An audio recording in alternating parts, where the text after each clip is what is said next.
Hello हामी त्यहाँबाट रुमबाट निस्किँदैछु। बाहिर एकदम घाम लागेको छ, त्यही भएर छाता मेरो बुढाजीले बोकिरहनु भएको छ।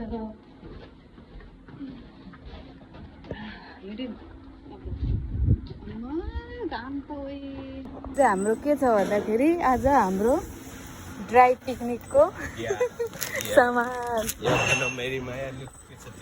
कस्तो लागिरहेछ त तपाईँलाई? हाम्रो रुम चाहिँ यही हो। अब हिँड्यौँ धेरै पछि चस्मा लागेको है।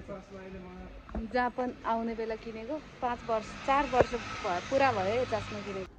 सधैँ एउटै ज्याकेट किन लगाएको एउटै लुगा भन्नुहुन्छ र हामी दुईलाई चाहिँ त्यसमा भनिदिनु होला किनकि हामी चाहिँ हाँसिदिन्छु नि त, एडिट गर्छु नि त म। फोकाएछ चस्मा चाहिँ अब यसरी लाउनु के यसरी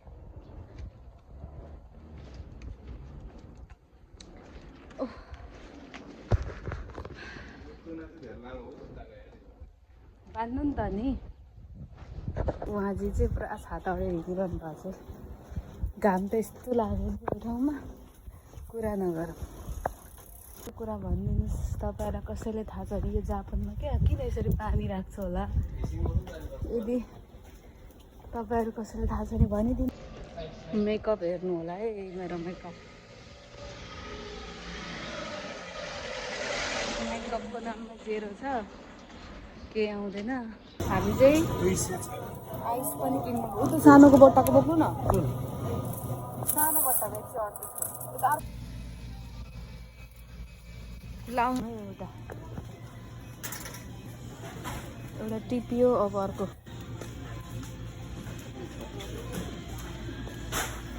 अब बिस्कुट पनि भन्नै पर्यो होइन।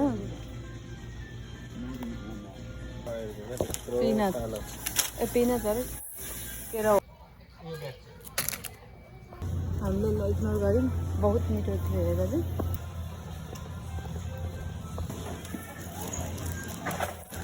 एउटा भात लगाउँ लगाउँ न। आइसक्रिम माथि किनौँ न। के लाग्यो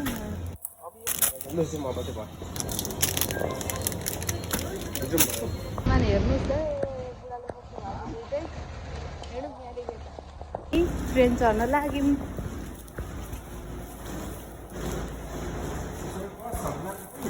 तो भाइ छ हामी दिएको पुरै नगरौँ।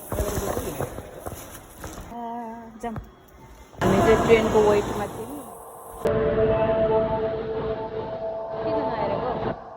किनले हामी चाहिँ हाम्रो लोकेसन आइपुग्यौँ। यहाँ होइन अहिले उयो होइन र अहिले म त्यो त अर्को ठाउँ हो त, अर्को ठाउँ हो त। हेर्नुहोस् ओसाकाको तेन्नोजीको तेन्सिबा भन्ने ठाउँमा आएको छु।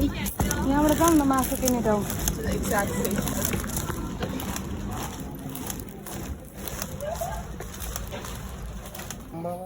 यो खाम एउटा होइन, यो खाम एउटा। यो मिठो हुन्छ गुलियो न गुलियो हुन्छ। यो एउटा लैजाऊ, यो एउटा लैजाऊ।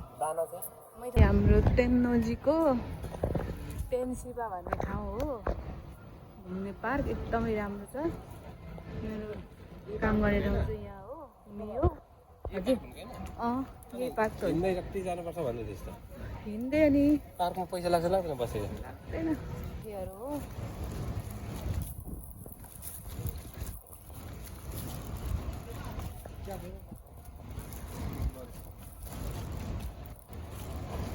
अब घाममा गाडी नै भयो।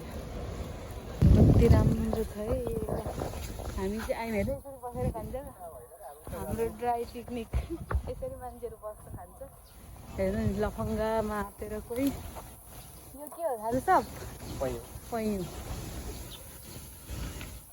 पैँयो हेर्नुहोस्। आज मान्छे छैन, हिजो त थोरै थिएन।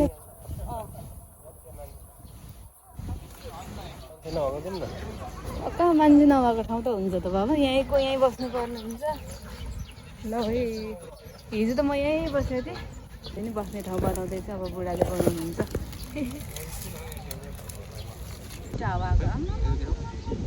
हाम्रो ड्राई पिकनिकमा चाहिँ के छ भन्दाखेरि आइस 2टा किन्नु पर्यो आज हामीले हाम्रो घरबाट गर्दाखेरि हामीले चिकनदेखि लिएर आइसक्रिम दिलेन हेर्नु त आइसक्रिम दिल्यो होला